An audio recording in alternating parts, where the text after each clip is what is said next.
Mga kapatid, ganun din po ang pagiging Kristiyano. Kailan pa yun? A few days ago, I was privileged to baptize 3 children. Alam niyo, umuwi ang nanay rito sapagkat ramdam niya, hindi ko na ibibigay sa aking anak ang dapat kong maibigay sa kanila, ang aking pananampalataya. Kasi siya po'y nakapag-asawa ng isang isang Afghan at Muslim po. Ngunit handa naman daw yung Muslim na sige, kung gusto mo pabinyagan ang mga anak, pabinyagan mo. Kaya nagbinyag po ako ng kukyut na mga bata. You know? Ang eldest 9 years old si Solomon, ang ikalaway si Gabriela, at ang bunso ay si Abraham. You know? Pero actually may mga Muslim silang pangalan. Tuwang-tuhaw ako nang sila'y binyagan, nakakatuwa yung mga bata.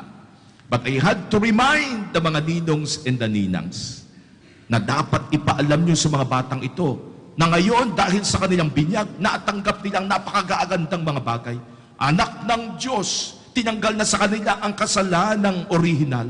Sila ngayon kasapi na ng sambayanang pinili. Sila ngayon tagapagmana ng kanyang kaharian. Sa kanila ibinigay ang karapatang tawagin ang Diyos bilang kanilang Ama at si Kristo bilang kapatid. Tunay na sila ngayon special sa Diyos. Pero sana maunawaan din nila na kasama kaakibat ng pagiging isang Kristiyano na ikay maging tanglaw sa mundo sa kadilimang nakabalot dito, na ikay maging asin, a person who makes a difference kung saan ka inilalagay, that you truly are a person who will make a principle life that is Christian. No? Kahapon na andun kami sa Cebu. Tatawa ako kay Father Chris Silian. Nag-i-example siya. Ang problema kasi sa atin kadalasan ang nasa isipan, interest lamang.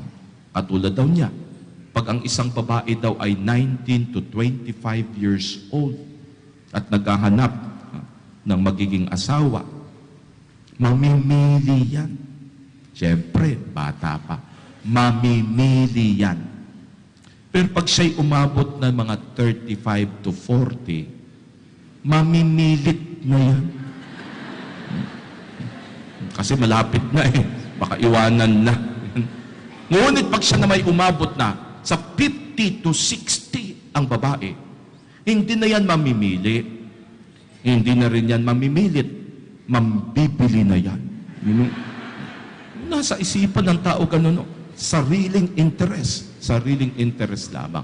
Mga kapatid, alalahanin natin, ang pagiging Kristiyano, ikay nagkakaroon ng isang responsibilidad for which you may even have to suffer, that so magampanan mo ang katulang dapat gampanan na ginampanan din ni Kristo.